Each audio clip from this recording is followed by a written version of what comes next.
Hello everybody, I'm Charlie from Dr. Wen, and welcome along to a brand new Doctor Who YouTube video.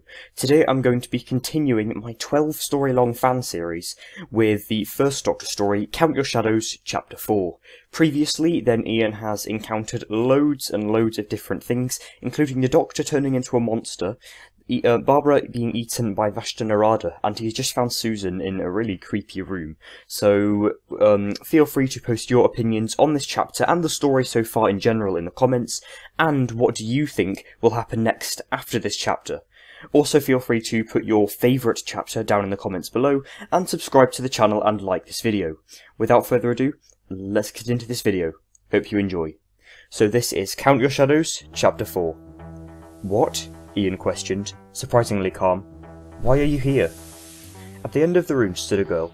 She looked maybe 15 or 16 years old and had dark almond eyes. Her hair was black and close cropped, and she looked rather tall for her age. Hello, the girl said. Could you please tell me who you are?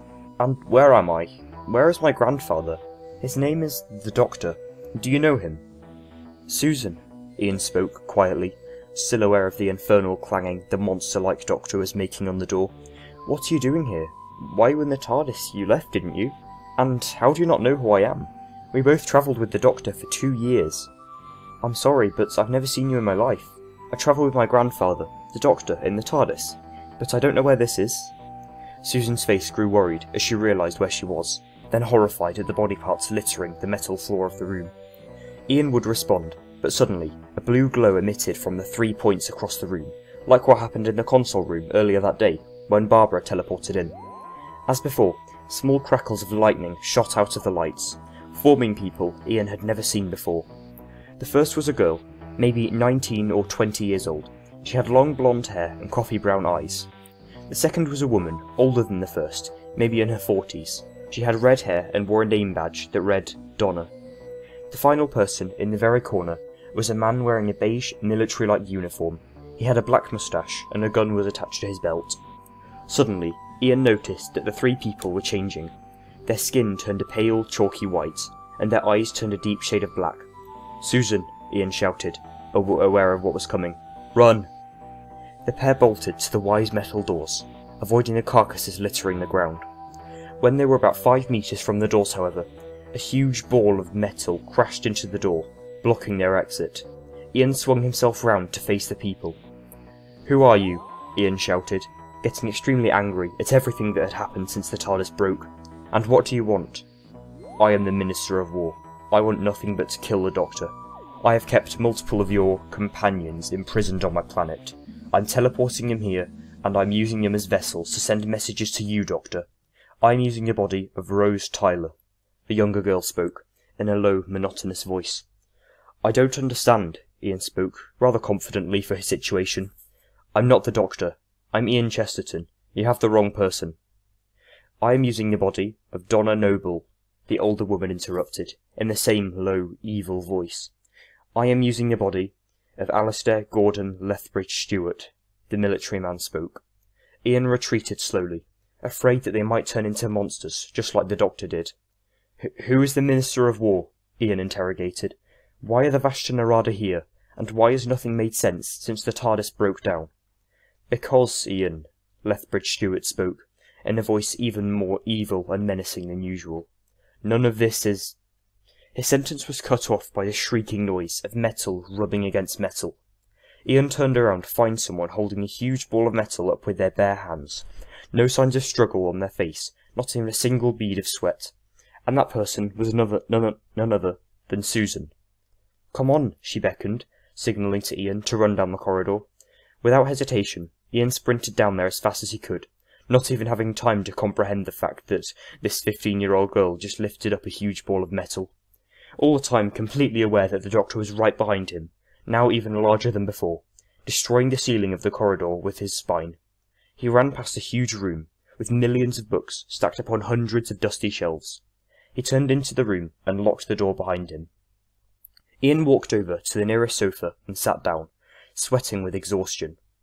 He breathed a sigh of relief and cupped his head in his hands. Within seconds, Ian realised that he was crying. He didn't blame himself. Ever since Barbara went missing, nothing had made sense. First, He and the Doctor were surrounded by holograms of places like Egypt and a snowy planet called the Ood Sphere.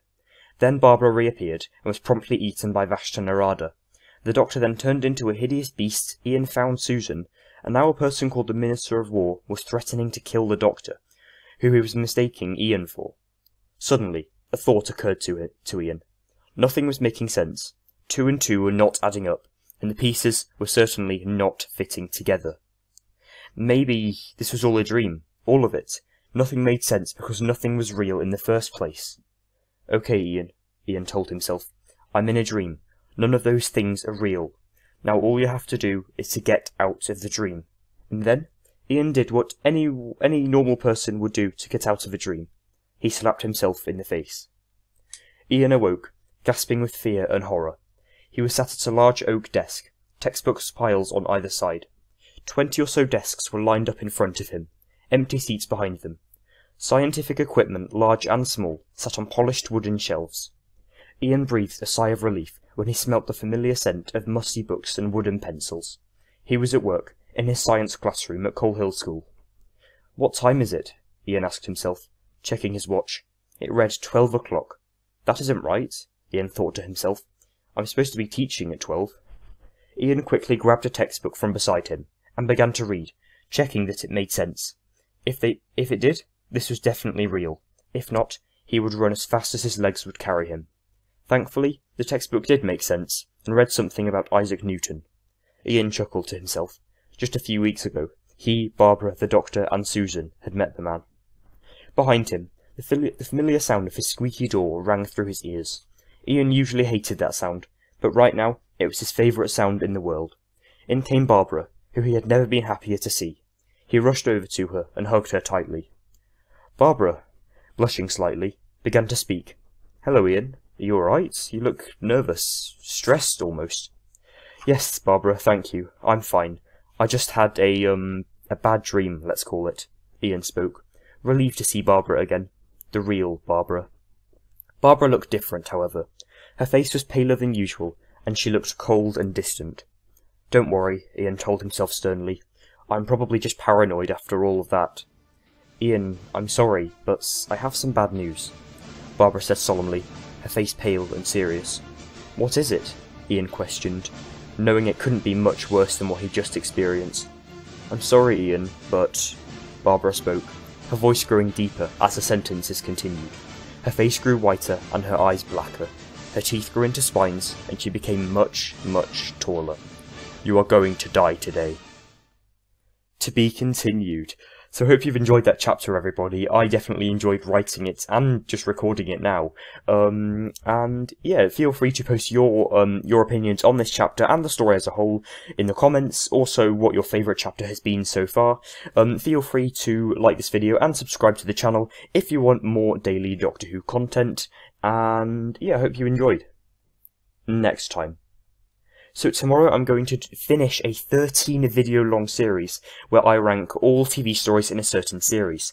So far I've done series 1 to 11 plus the 10th Doctor specials, and tomorrow it's time for series 12 episodes ranked. I will see you then, and goodbye.